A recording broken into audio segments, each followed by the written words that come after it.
নমস্কার, আমি সুকৃতি দান। আশা করি আপনারা সবাই ভালো আছেন। আপনারা সবাই দেখছেন অ্যাস্ট্রো সলিউশন।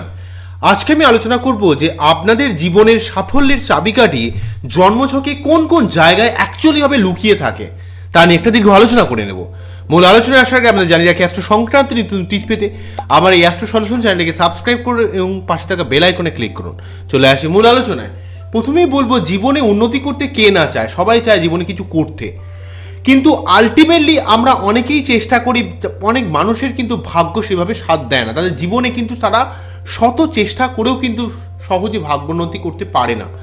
তো ভাগ্যোন্নতি তো মানুষকে তো অবশ্যই পরিশ্রম করতে হবে, এবং সেই সঙ্গে সঙ্গে তার ভাগ্যের যে ব্যাপারগুলো উন্নতির ক্ষেত্রে কিছু কিছু ব্যাপারের কিছু মিস্ট্রিয়াস ব্যাপার থাকে। অর্থাৎ আমরা চাবিকাঠির সঙ্গে তুলনা করতে পারি যে সাফল্যের চাবিকাঠি জন্মযোগে কোন জায়গায় লুকিয়ে থাকে। প্রথমে বলবো, আমরা জানি যে আমরা যে কোনো চার্টকে লগ্নের এক্সপেক্টে কিন্তু আগে দেখতে হয়। অর্থাৎ আপনার রাশির এক্সপেক্টে কিন্তু খুব কম সময় আমরা দেখব, ম্যাক্সিমাম ক্ষেত্রে আমরা কিন্তু লগ্নের এক্সপেক্টে দেখব। এই লগ্নের এক্সপেক্টে কোন ভাব যেগুলো থাকে, এই কোন ভাব কিন্তু অত্যন্ত গুরুত্বপূর্ণ ভূমিকা পালন করে। অর্থাৎ আপনার লগ্নের এক্সপেক্টে লগ্ন, আপনার লগ্নের এক্সপেক্টে পঞ্চম ভাব, আপনার লগ্নের এক্সপেক্টে নবম ভাব, অর্থাৎ 1, 5, 9 লগ্ন, পঞ্চম, নবম, এই তিনটে ভাবকে বলা হয় কোন ভাব। এই কোন ভাবের মধ্যে অ্যাকচুয়ালি ভাবে কিন্তু কোন ভাব কিন্তু এখানে আলটিমেটলি সব থেকে শুভ ভাব বলা হয়। আপনার বার্চাটে লগ্নের এক্সপেক্টে লগ্নপতি, পঞ্চমপতি, নবমপতি অবভিয়াসলি শুভ গ্রহ হয়। আপনার ক্ষেত্রে অবশ্যই শুভ গ্রহ হিসাবে আত্মপ্রকাশ করে আপনার বার্চাটে।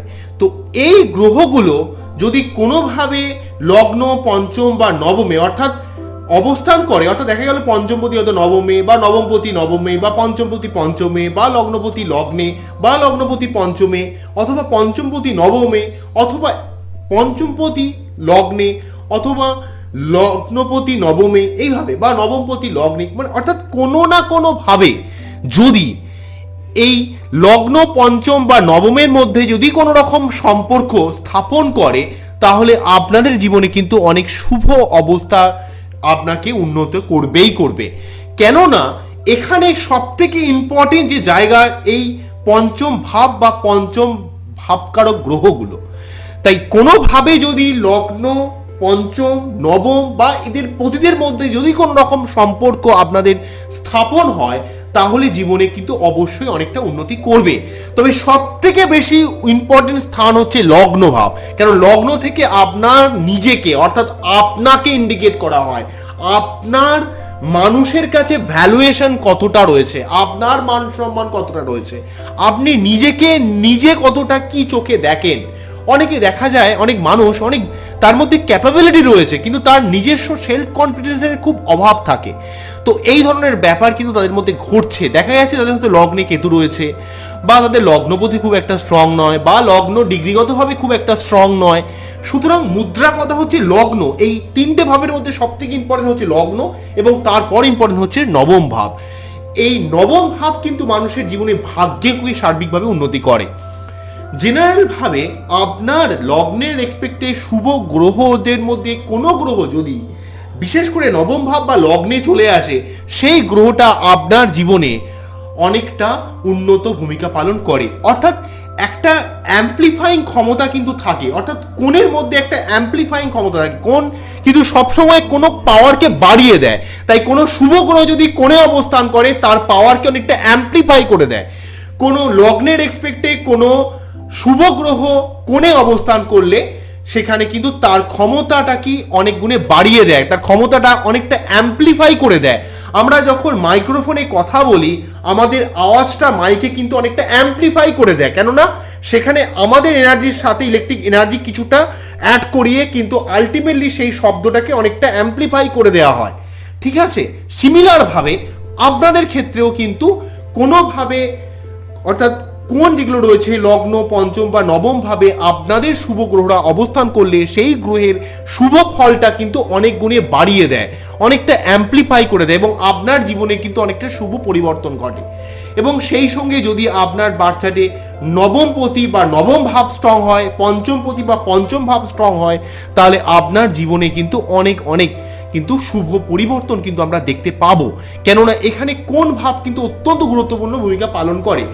অনেক সময় দেখতে পাওয়া যায় যে এই কোনোভাবে কোনো রকম নৈসর্গিক অশুভ গ্রহ না হয়ে নৈসর্গিক যদি শুভ গ্রহ অবস্থান করে, অর্থাৎ সেটা হয়তো আমরা লগ্নের এক্সপেক্টে শুভ গ্রহ নাও হতে পারে, কিন্তু দেখা গেল আপনার লগ্নের এক্সপেক্টে সেই গ্রহটা শুভ না হয়েও সেই গ্রহটা যদি আপনার এই কোণে অবস্থান করে নৈসর্গিক কোনো শুভ গ্রহ, যেমন ধরুন নৈসর্গিক শুভ হয় বৃহস্পতি, বুধ, শুক্র, চন্দ্র, এগুলো হচ্ছে নৈসর্গিক শুভ গ্রহ। তো এদের মধ্যে একটা ওভারঅলভাবে সবার কাছে একটা শুভ ফল দেওয়ার একটা চেষ্টা করে। তাই ধরুন দেখা গেল আপনার হয়তো বৃশ্চিক লগ্ন, তো বৃশ্চিক লগ্নের ক্ষেত্রে তো বুধ খুব একটা শুভ গ্রহ নয়। সেই বুধ যদি অষ্টমপতি বা একাদশপতি, তো সেই বুধও যদি বৃশ্চিক লগ্নের ক্ষেত্রে নবমভাবে অবস্থান করে কিছুটা প্রবলেম ক্রিয়েট করলেও, কেননা অষ্টমপতি নবমে থাকলেও আপনার কিন্তু অবশ্যই ঐশ্বরিক জায়গা থেকে কিন্তু আপনার জীবনে অবশ্যই সুখ প্রাপ্তি হবে, একটা ঐশ্বরিক ক্ষমতা থাকবে, জীবনে অনেক প্রবলেম থেকে বেঁচে আসতে পারবেন এবং আপনি অনেক বুদ্ধিমান হবেন এবং আপনার ভাগ্যের উন্নতি হবে। হয়তো সেই উন্নতিটা আপনার লগ্নের এক্সপেক্টে শুভ গ্রহ থাকলে যতটা তাড়াতাড়ি করতে হয়তো তাড়াতাড়ি হবে না, একবার অ্যাটেম্প করলে হবে না, কিন্তু হবে। এবং আপনার বার্থ চার্টে অবভিয়াসলি বিশেষ কিছু গ্রহরা ইম্পর্টেন্ট রোল প্লে করে। যেমন ধরুন চন্দ্র বা রবি, এই গ্রহটা প্রতিটা মানুষের জন্মছকে যেহেতু এই চন্দ্র বা রবির প্রভাবটা সব থেকে বেশি পড়ে, কারণ মহাবিশ্বের সমস্ত শক্তি, বিশেষ করে আমাদের সোলার সিস্টেমের মেন শক্তির আধারে কিন্তু সূর্য। তাই আপনার বাচ্চারে সূর্যের কি অবস্থান রয়েছে বা চন্দ্রের কি অবস্থান রয়েছে সেই অনুযায়ী নির্ভর করে আপনাকে জীবনে কতটা স্ট্রাগল করতে হবে। যদি আপনার বাচ্চাটে সূর্য বা চন্দ্র যদি আপনার লগ্নের এক্সপেক্টে শুভ গ্রহ হোক বা না হোক সেই নিয়ে কোনো মাথা ব্যথা নেই, কিন্তু আলটিমেটলি চন্দ্র বা রবি যদি কোনোভাবে শুভ অবস্থায় থাকে তাহলে কিন্তু আপনাদের জীবনে কিন্তু অবশ্যই একটা শুভ উন্নতির যোগ কিন্তু ক্রিয়েট করে। এছাড়া আপনার বাচ্চারে যদি বৃহস্পতিদেব স্ট্রং থাকে তাহলে কিন্তু আপনার জীবনে কিন্তু আপনার সৎ থাকা, জীবনে সার্বিক উন্নতি করা, জীবনে গঠনমূলক কোনো কিছু করা, কনস্ট্রাকটিভ কোনো কিছু করা, জীবনে সৎ পথে উন্নতি করা, জীবনের অর্থের দিক থেকে বা জ্ঞানের দিক থেকে, প্রজ্ঞার দিক থেকে, সার্বিক ব্যাপারে উন্নতির দিক থেকে, সমস্ত মানুষের হেল্পের দিক থেকে, কল্যাণের কাজে বা আপনার জীবনের উন্নতির ক্ষেত্রে কিন্তু বিশেষভাবে শুভ ফলদায়ক হতে দেখা যায় বৃহস্পতি দেবকে। তাই আপনারা অবশ্যই সাফল্যের চাবিকাঠি দেখতে গেলে অবশ্যই কোণের জায়গাগুলোকে খুব ভালোভাবে খেয়াল করবেন।